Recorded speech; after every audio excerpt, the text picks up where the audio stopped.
After my husband's funeral, my sister hijacked a party to claim her son was his and grab half of our $750,000 house, so I exposed her with his vasectomy proof. I'm 34. My sister is 30, and this happened about 8 months ago. It's a long story, but stick with me. The ending is absolutely worth it. My sister thought she could scam me out of hundreds of thousands of dollars, but she messed with the wrong person. Too long, didn't read at the bottom, but seriously, read the whole thing. This entitled gold digger got exactly what she deserved. Let me start by giving you some background on why my sister Cassandra has always hated my success. It's crucial to understand how we got to this point. My name is Emma, obviously fake, and I'm an interior designer who owns my own firm in Phoenix. I make around $140,000 a year, which isn't billionaire money, but it's pretty solid, especially since I started from nothing. Growing up, our family was basically broke after Dad left when I was 11. Mom worked 2 jobs just to keep the lights on. Cassandra is 4 years younger than me, and from day one she believed the world owed her everything on a silver platter. While I was busting my rear end, studying and working part-time jobs throughout high school, she was focused entirely on her looks and finding guys to pay for her lifestyle. I'm talking about a girl who would throw tantrums if she didn't get designer clothes for Christmas while Mom was choosing between groceries and the heating bill. After high school, I got a partial scholarship to Arizona State for art and design. I worked nights at a restaurant to pay for what the scholarship didn't cover, graduated with honors, and started my own interior design business from my tiny apartment. It took years of 80-hour weeks, but I built it into something successful. Cassandra lasted exactly 1 semester at community college before dropping out to become a model.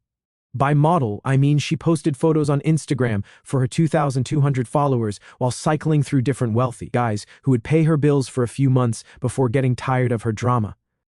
The contrast between our lives drove her absolutely insane. Here I was, the artsy nerd according to her, making 6 figures and owning my own business, while she was still living with Mom and relying on whatever sugar daddy she was manipulating that month. Then I met Adam, and everything changed for the better. Adam was a corporate attorney at a prestigious firm downtown, smart, successful, handsome, and somehow he fell for my workaholic interior designer personality. We met when his firm hired me to redesign their offices. He kept finding excuses to check on my progress, bringing me coffee and asking thoughtful questions about my design choices. We dated for 2 years before he proposed with a ring that was probably worth more than my car. Adam was everything I'd ever wanted in a partner. Cassandra despised Adam from their first meeting, mainly because Adam saw right through her gold digger routine and refused to play along. While everyone else in our family walked on eggshells around Cassandra's mood swings and financial demands, Adam treated her like the spoiled adult child she was. After our wedding, Adam and I bought a beautiful house in Scottsdale for $750,000. It was my dream home, 5 bedrooms, gourmet kitchen, pool, 3-car garage. We were planning to fill those extra bedrooms with children someday. Cassandra made snide comments about our house constantly. "Must be nice having a lawyer husband pay for everything," she'd say whenever the house came up in conversation. Never mind that I was contributing significantly to the mortgage payments with my business income. In Cassandra's twisted worldview, any success that wasn't hers was somehow unfair. The tension got so bad that Adam and I started declining family events if we knew Cassandra would be there. Our lives were simply more peaceful without her constant drama and passive-aggressive comments about our privileged lifestyle. Everything was perfect for 3 years. Adam made partner at his firm. My business was thriving. We were trying for kids and planning our future together. Then our world collapsed on a Tuesday morning in March. Adam complained of a severe headache before leaving for work. I suggested he stay home, but he had an important client meeting he couldn't miss. "Just a migraine," he insisted, kissing me goodbye. "I'll call you after the meeting." That call never came. Instead, I got one from the hospital saying Adam had collapsed at work and I needed to get there immediately. By the time I arrived, he was already gone. Brain aneurysm. The doctor said nothing could have been done, that these things just happen sometimes to perfectly healthy people. At 34 years old, I became a widow. The first few weeks after Adam's funeral were a complete blur. I took leave from my business and basically became a hermit in our house. Adam's parents were devastated. He was their youngest son and the most successful. My mom tried to help, but she was dealing with her own grief and honestly didn't know how to handle the situation. Cassandra, however, was weird from the very beginning. She showed up to the funeral wearing a tight black dress that was completely inappropriate for the occasion. She spent most of the service taking selfies to remember Adam and kept talking about how everything happens, for a reason, and Adam's watching over us now. The day after the funeral, she came to my house uninvited with a store-bought casserole. and immediately started talking about how I probably should downsize since it's just you now. When I told her I wasn't ready to make any major decisions, she got this calculating look in her eyes that should have been a massive red flag. Over the next month, Cassandra kept bringing up money in every conversation. How was I handling the mortgage payments alone? Did Adam have life insurance? What was I planning to do with all of his expensive suits and watches? Every single conversation somehow circled back to my financial situation. The truth was, money wasn't really an issue for me. Adam and I both carried substantial life insurance policies through our employers. Between that payout, our savings, and the wrongful death settlement that was inevitable, the stress from his job had contributed to his condition. According to the medical examiner, I was actually in better financial shape than I'd ever been. Of course, no amount of money could bring Adam back, but I kept this financial information completely to myself. Years of running a business had taught me that people act very differently when they know you have money. About 6 weeks after Adam died, Cassandra started mentioning her own financial problems. Her latest sugar daddy had dumped her. She was behind on her apartment rent. Her car was about to be repossessed. She'd already hit up Mom for money, but Mom was barely surviving on her retirement income. "I just need a small loan," she'd say during our phone calls. "Like $5,000 to get caught up on everything. I'll pay you back as soon as I get back on my feet." The thing is, Cassandra had never held a legitimate job for more than a few months in her entire adult life. Her idea of getting back on her feet meant finding another wealthy guy to support her lifestyle. I told her I couldn't help right now because I was dealing with my own situation. That's when she started getting nasty with me. "You're being so selfish, Emma. Adam's gone and you need to accept that reality and move on. You obviously have money now and you won't even help your own sister who's struggling." Wait, obviously have money? I hadn't told anyone about the insurance payouts or the pending settlement. I'm not stupid. She continued, "Adam was making partner money. You guys had that expensive house. You obviously had life insurance policies. You're probably sitting on $500,000. The fact that she had calculated all of this while I was barely functioning day to day really bothered me. But instead of confronting her about it, I just told her I didn't want to discuss money and asked her to change the subject. Big mistake. I should have seen what was coming next. Then came the news that changed everything. 2 months after Adam died, Cassandra announced she was pregnant. She'd been dating some bartender named Tyler for about 6 months, a guy with tattoos and a motorcycle that our parents disapproved of. The relationship seemed volatile from what I could see, with dramatic breakups and passionate reconciliations. The pregnancy announcement came at a family dinner, complete with theatrical tears and declarations about the miracle of life. I felt a familiar sting of jealousy. After all our struggles trying to conceive, all our failed attempts, Cassandra had accidentally achieved what Adam and I had desperately wanted. But I pushed those feelings down. I was determined to be the best aunt possible to her child. Lucas was born healthy at 8 pounds 4 ounces. I was at the hospital with flowers and an expensive baby outfit I'd picked out. Cassandra seemed overwhelmed by motherhood from the start, often calling me in tears about Lucas's crying or her exhaustion. I stepped in as much as I could, sometimes watching Lucas overnight so she could sleep. Adam had been less involved with the baby than I was. In retrospect, I thought it might have been painful for him to bond with a baby that wasn't ours, given our fertility struggles. Then came that terrible day that changed everything. 1 week after we buried Adam, Lucas's first birthday arrived. The last thing I wanted to do was attend a children's birthday party while I was still drowning in grief, but family obligations pulled at me. Mom insisted that Adam would want you to be there for family, so I found myself driving to Cassandra's small rental house across town, a wrapped gift on the passenger seat and dark circles under my eyes that no amount of concealer could hide. I had barely slept since Adam died, spending nights staring at his empty side of the bed. I parked behind a line of cars and took several deep breaths before grabbing the gift and heading inside. The small house was decorated with blue balloons and streamers. A banner reading "Happy First Birthday, Lucas" stretched across the living room wall. I noticed a group of people I didn't recognize clustered in the kitchen, whispering among themselves. They fell silent as I passed, their eyes following me with what looked like pity mixed with morbid curiosity. In the backyard, more guests stood in small groups, holding plastic cups. I spotted my parents sitting awkwardly at a picnic table, looking uncomfortable. Dad stood when he saw me, relief washing over his face. "Emma," he said, embracing me bracingly. "We weren't sure you'd come." "Of course I came," I replied, setting the gift on the designated table. "Where's the birthday boy?" "With Cassandra," Mom said, not quite meeting my eyes. "They should be out soon for the cake." I mingled awkwardly. accepting condolences and deflecting questions about how I was holding up. Everyone seemed on edge. Conversations stopped abruptly when I approached. I figured people just didn't know how to act around a newly widowed person.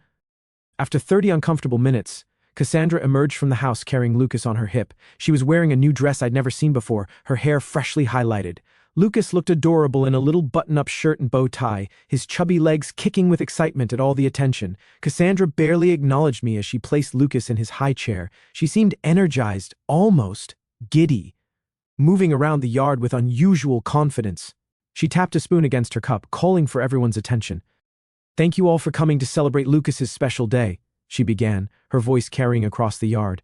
"This past year has been full of surprises and challenges, as many of you know." The guests exchanged glances. Mom suddenly became very interested in her shoes. "I've been keeping a secret," Cassandra continued, placing a hand on Lucas's head. "One that I can no longer hide, especially after recent events." A chill ran down my spine. Something was very wrong. "Lucas is not Tyler's son," she announced, her eyes finding mine across the yard. "He's Adam's." The world seemed to stop. I heard gasps around me, felt Dad stiffen beside me, but it was all background noise to the rushing in my ears. "Emma's husband and I had a brief affair 2 years ago," Cassandra continued, her voice steady and rehearsed. "It was a mistake, a moment of weakness for both of us. We never meant to hurt anyone, but these things happen." I stood frozen, unable to process what I was hearing. My sister was claiming she had slept with my husband and that her son was actually Adam's child. It was so absurd that I almost laughed out loud. Cassandra wasn't finished. She reached into her purse and pulled out a folded document. "Adam knew the truth about Lucas," she announced. "Before he died, he updated his will." She held up the paper. He wanted his son to be provided for. "This will states that half of the house Adam and Emma own should go to Lucas as his biological child." Every eye in the yard turned to me. I could see the pity, the morbid curiosity, the discomfort on their faces. My parents looked stricken. Dad was half standing as if unsure whether to intervene. And then, to everyone's surprise, including my own, I felt a smile tugging at my lips. Not a happy smile, but the kind that comes when something is so outrageously false that it becomes almost comical. I pressed my lips together, trying to contain the inappropriate laughter bubbling up inside me. "Well, I see," I said finally, my voice calm and even. I took a sip of water to buy time to push down the urge to laugh in my sister's face. "May I see this will, Cassandra?" Her confident expression faltered slightly. She clearly hadn't expected this reaction. Slowly, she walked over and handed me the document, a typed page with what appeared to be Adam's signature at the bottom. I scanned it quickly, noting inconsistencies immediately. The formal language was all wrong, nothing like the legal documents I'd seen Adam bring home from his firm. And the signature, while similar to Adam's, was clearly forged. The connecting stroke between the A and the D was wrong, the final flourish too pronounced. I carefully folded the paper and handed it back to her. "Thank you for sharing this with me," I said calmly. "I think I need to go now." "That's it?" Cassandra asked, confusion evident in her voice. "You're not going to say anything else?" "Not right now," I replied. "This is Lucas's day. We can discuss this privately later." I said goodbye to my shell-shocked parents, promising to call them soon. As I walked to my car, I could hear the murmurs behind me. The party atmosphere was completely shattered. Once inside my car, safely out of view, I finally let out the laugh that had been threatening to escape. It started small, then grew until tears were streaming down my face. Not tears of joy, but a strange mix of grief, anger, and incredulous disbelief at my sister's audacity. Because there was something Cassandra didn't know. Something that made her elaborate lie not just hurtful, but impossible. The truth was about to destroy her completely. The reason I almost laughed in Cassandra's face wasn't because I thought she was lying about sleeping with Adam, though that was also complete nonsense. It was because I knew for a fact that Adam couldn't have fathered Lucas or any other child. See, about 3 years ago, Adam started having medical problems that he was embarrassed to discuss. He was experiencing pain in his lower region that wouldn't go away. Finally, I convinced him to see a specialist who diagnosed him with a varicocele, basically enlarged veins that needed surgical correction. The procedure went well, but during surgery the doctor recommended a vasectomy. The varicocele was severe and likely to recur, and the doctor said it would be better to handle everything in one operation. Adam and I talked about it extensively. We'd already been through multiple failed fertility treatments that had drained us emotionally and financially. We'd basically accepted that biological children weren't in our future. So Adam had the vasectomy 2 years before Lucas was even conceived. We kept it private because we were tired of people constantly asking about kids. But Adam's doctor confirmed with follow-up tests that the procedure was 100% successful. There was literally zero chance he could father a child after that surgery. The morning after the birthday party disaster, I drove straight to our bank. Adam and I had a safety deposit box that we used for important documents. I'd barely thought about it since he died, but now I needed what was inside. The box contained everything I needed. Adam's legitimate will, the real one prepared by his law firm, medical records documenting the vasectomy, and something I didn't even know existed. A detailed journal where Adam had been documenting every inappropriate interaction with Cassandra over the past few years. Apparently, this wasn't the first time she'd tried something like this.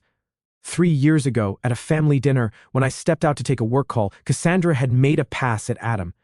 Adam shut it down immediately and told me about it that same night. Over the following months, she kept pushing boundaries, showing up at his office uninvited, sending flirtatious text messages, finding excuses to touch him when I wasn't looking. Adam documented everything meticulously: dates, times, exact quotes, screenshots of messages. One text from 2 a.m. said, "Emma doesn't appreciate what she has. I would treat you so much better." When Adam blocked her number, she started emailing him. We talked to my parents about Cassandra's behavior back then, but they dismissed it as Adam misunderstanding friendly gestures. Mom actually suggested that maybe Adam was flattered by the attention and exaggerating the situation. After that conversation, Adam and I decided to create distance from Cassandra without causing family drama. We stopped including her in events, made sure we were never alone with her, and Adam blocked her on all social media. But Adam, being the thorough attorney he was, kept documenting everything just in case she tried something more serious someday. He even wrote me a letter that I found at the bottom of the box. Reading that letter broke my heart all over again. He wrote, "If you're reading this, something has happened to me, and Cassandra has probably tried to hurt you. I'm sorry I couldn't protect you from this, but I tried to prepare for every possibility. Use these documents to protect yourself. I know how loyal you are to family, but you deserve to be protected from people who would take advantage of that generous heart of yours." Even in death, Adam was still trying to take care of me. I called Adam's law partner that afternoon. He'd been Adam's friend since law school and had helped prepare our wills. When I showed him everything, the forged will, the medical records, Adam's documentation of Cassandra's behavior, his expression went through several stages of disbelief. "This is amateur hour," he said about the fake will. "The legal language is completely wrong, and I can tell just by looking that the signature is forged. But the fact that she created this at all is deeply concerning." He recommended that I gather more information about Cassandra's current situation before deciding how to proceed. "People don't usually attempt fraud of this magnitude without serious financial pressure," he explained. Over the next few days, I did some research on my sister's recent activities. What I found was disturbing. I spent the next week investigating Cassandra's situation, and what I discovered was worse than I'd imagined. She wasn't just desperate, she was actively criminal. First, I found out she'd been calling my bank, claiming to be my power of attorney and asking about my account balances. They didn't give her any information because she couldn't answer security questions, but they flagged it as suspicious activity. She'd also been calling Adam's life insurance company, claiming to be his sister-in-law and asking about beneficiary payouts and claim status. Again, she got no information, but the attempt was documented. Then I discovered she'd been researching me online extensively. She'd found my business tax records, which are public, looked up our house value on real estate websites, and even found news articles about Adam's death that mentioned he was survived by his wife, interior designer Emma. But the real bombshell came when I started looking into her relationship with Tyler, Lucas's supposed father. I found Tyler's social media accounts and discovered something shocking. He'd been posting from Seattle for the past 8 months. According to his posts, he'd moved there for a new job and was dating someone else. The timeline didn't add up at all. So I called him directly. "Tyler, this is Emma, Cassandra's sister." "Oh, hey, Emma. Sorry about your husband. That's really rough.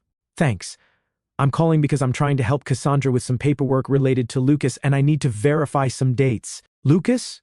Who's Lucas?" My heart stopped. "Cassandra's son. Your son." There was a long pause. "Emma, I don't have a son. Cassandra and I broke up over a year ago, and I moved to Seattle 8 months ago. I haven't spoken to her since." But she said Lucas is your child. That's impossible. We were never serious enough for that. And besides, I moved here because she was getting too clingy and demanding. She kept talking about marriage and babies when we'd only been dating a few months. After I hung up, the pieces started falling into place. Cassandra had been lying about Tyler being Lucas's father. She'd also been lying about the timeline of their relationship, which meant she'd been planning this scam for much longer than I'd realized.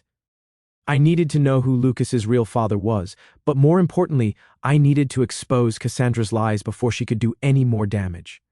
That's when I decided to set a trap. I called Cassandra and asked if she wanted to meet for coffee to discuss the will situation.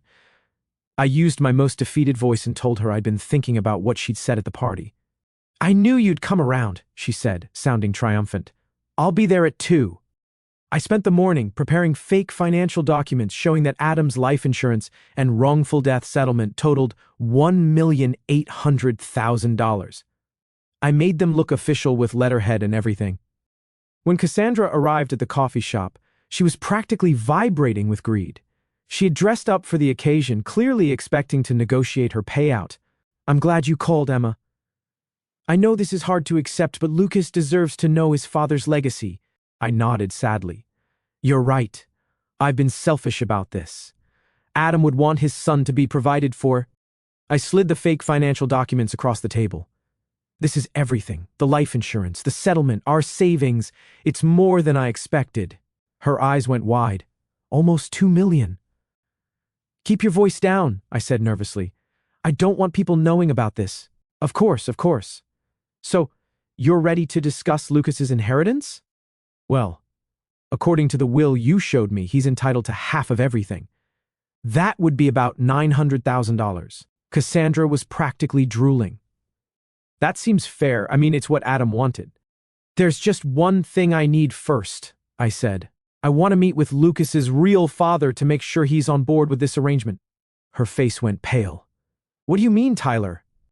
"I want to sit down with Tyler and make sure he understands that Lucas will be inheriting this money as Adam's son, not his. I want everyone to be clear about the situation." That's not necessary." "Oh, but I think it is. This is a lot of money we're talking about. I want to make sure there are no complications later. Tyler doesn't need to be involved in this." "Really?" "Because I called him yesterday and he said something very interesting." The color drained completely from her face. "He said he doesn't have a son named Lucas. In fact, he said he hasn't spoken to you in over a year and has been living in Seattle for 8 months. Cassandra started stammering. "He's lying. He's trying to avoid child support." "Is he?" "Because his social media posts show him in Seattle for months, dating someone else."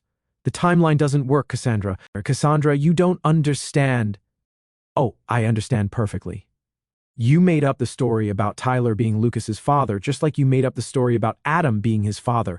The question is, who is actually Lucas's biological father?" She was trapped. And she knew it. "It's complicated. Uncomplicated." After several minutes of stammering and deflection, the truth finally came out. Lucas's father was some married guy she'd had a brief affair with. He didn't even know the child existed. And Cassandra had been supporting herself and Lucas through a combination of government assistance and scamming various men. "So let me get this straight," I said. "You've been lying about Lucas's paternity from the beginning. You forged a will to try to steal my house, and you thought you could scam almost $1 million from me based on complete fiction." "Emma, please. I'm desperate. I don't know what else to do." "You could try getting a job. That's not realistic with a baby. Other single mothers manage it." That's when I pulled out my real documentation, Adam's medical records, the legitimate will, and his journal documenting her inappropriate behavior. "Here's what's going to happen, Cassandra. You're going to face consequences for your actions." "I want you to understand something," I told Cassandra as she stared at the evidence spread across our coffee shop table. "You didn't just try to steal money from me. You tried to destroy my husband's reputation and memory for financial gain. That's unforgivable." "Emma, please, I can explain." "There's nothing to explain. You committed fraud, attempted identity theft, and tried to extort money from a grieving widow. Those are serious crimes." I pulled out copies of all the evidence I'd compiled. Records of her calling my bank and the insurance company, documentation of her lies about Tyler, proof that she'd forged Adam's will, and Adam's detailed journal of her inappropriate behavior over the years. "First, I'm reporting your attempts to access my financial information to the police. Identity theft is a felony. I never stole your identity. You impersonated my power of attorney to try to get information about my accounts. That's identity theft. Cassandra started crying, but I wasn't done. Second, I'm filing fraud charges for the forged will. Creating fake legal documents is a serious crime. You can't do this to me. I have a baby. You should have thought about Lucas before you decided to commit multiple felonies. What do you want from me? I want you to face real consequences for once in your life. Our family has been enabling your behavior for decades, making excuses for you, bailing you out every time you mess up. That ends now. I stood up to leave, but Cassandra grabbed my arm. Please, Emma, I'll do anything. I'll tell everyone I lied. I'll pay you back somehow. I'll leave town. Whatever you want. It's too late for bargaining. I have nowhere else to go. Mom can't afford to help me with Lucas. If you do this, we'll have nothing. You already have nothing. You just didn't realize it yet. As I walked away, I heard her calling after me, but I didn't look back.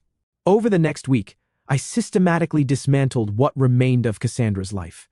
I filed police reports for identity theft, fraud, and forgery. The evidence was overwhelming, and the detective assigned to the case said it was one of the most clear-cut fraud cases he'd ever seen. I contacted the welfare office where Cassandra had been receiving assistance. It turns out she'd been lying on her applications, claiming Tyler was providing child support when he'd been in Seattle for months. Welfare fraud is taken very seriously, and they immediately opened an investigation. I also found out she'd been working cash jobs while collecting unemployment benefits. I reported that fraud as well. But the most satisfying part was exposing her to our family. I called a family meeting and laid out everything. The forged will, Adam's medical records proving he couldn't have fathered Lucas, documentation of her criminal behavior, proof that she'd been lying about Tyler for months. Mom broke down crying. I can't believe she would do something like this. Dad was furious. She tried to steal your house based on lies about Adam, her own brother-in-law. It gets worse, I said, showing them Adam's journal documenting years of inappropriate behavior from Cassandra. By the end of the meeting, even Mom, who had always made excuses for Cassandra, agreed that she needed to face consequences for her actions. Within 2 weeks, Cassandra was facing multiple criminal charges and had lost all her government benefits. She tried calling me constantly, begging for help, but I never answered. She showed up at my house several times, sometimes with Lucas, crying and pleading for me to drop the charges. I called the police each time and had her removed for trespassing. The final blow came when Child Protective Services got involved. With Cassandra facing criminal charges and having no legitimate income or stable housing, they determined that Lucas was at risk. Since she couldn't identify his biological father and had no family support system, thanks to alienating everyone with her lies, Lucas was placed in foster care while they investigated. That's when Cassandra completely broke down. She called me sobbing, begging me to help her get Lucas back. Please, Emma, he's just a baby. He doesn't deserve this. I'll do anything you want, sign anything, give up any claim to your house, whatever it takes. You should have thought about Lucas before you decided to commit fraud. I was desperate. I didn't know what else to do. You could have asked for help like a normal person instead of trying to destroy Adam's memory. I was wrong. I admit I was wrong. What more do you want? I want you to face the consequences of your choices without trying to manipulate your way out of them. Eventually, Mom took her in temporarily, but even that didn't last. Cassandra tried to steal money from Mom's purse to pay for a lawyer, and Mom finally kicked her out. 6 months later, I received a letter from Cassandra in county jail. She'd been sentenced to 18 months for fraud and identity theft. The letter was full of apologies and desperate pleas for me to help her regain custody of Lucas when she got out. I fed it through my paper shredder without reading past the first paragraph. As for Lucas, he was eventually adopted by a loving family who could provide him with the stability and care he deserved. They send me updates occasionally since I'd been involved in his early life. He's thriving with parents who actually put his needs first. Some people might think I went too far with my revenge against Cassandra, but I don't care about their opinions. She didn't just try to steal money from me. She tried to destroy my husband's reputation and memory while I was grieving his loss. She deserved everything that happened to her. The truth is, if she had just asked for help like a normal person, I probably would have given her some money. Not $900,000, but enough to help her get on her feet and provide for Lucas. I'm not heartless. And despite everything, Lucas was an innocent child who deserved better. But she chose to attack Adam's memory with lies about affairs and fake paternity claims. She chose to forge legal documents and commit multiple felonies. She chose to try to steal my home based on complete fiction. Those choices had consequences. Adam would have been proud of how I handled the situation. He always said Cassandra needed to face real accountability for her actions instead of being constantly enabled by the family. Well, she finally got her accountability, and it destroyed her completely. The ironic thing is that Cassandra could have had a good relationship with me if she'd just been honest about her struggles. I would have helped her find legitimate solutions to her problems. I would have been the loving aunt to Lucas that I'd always wanted to be. Instead, she chose greed and manipulation over family loyalty. She chose lies over truth. She chose to hurt me at my most vulnerable moment for financial gain. Now she's a convicted felon with no family support, no money, and no custody of her child. She went from potentially getting legitimate help from her successful sister to losing absolutely everything. Meanwhile, I've rebuilt my life on my own terms. My business is thriving more than ever. I've started a scholarship fund in Adam's name for aspiring attorneys from low-income families. I've even started dating again, a wonderful man who knew Adam professionally and understands what I went through. I think about Adam every day, but now those memories aren't tainted by Cassandra's lies. His reputation remains intact, his memory is honored, and his legacy lives on through the scholarship fund.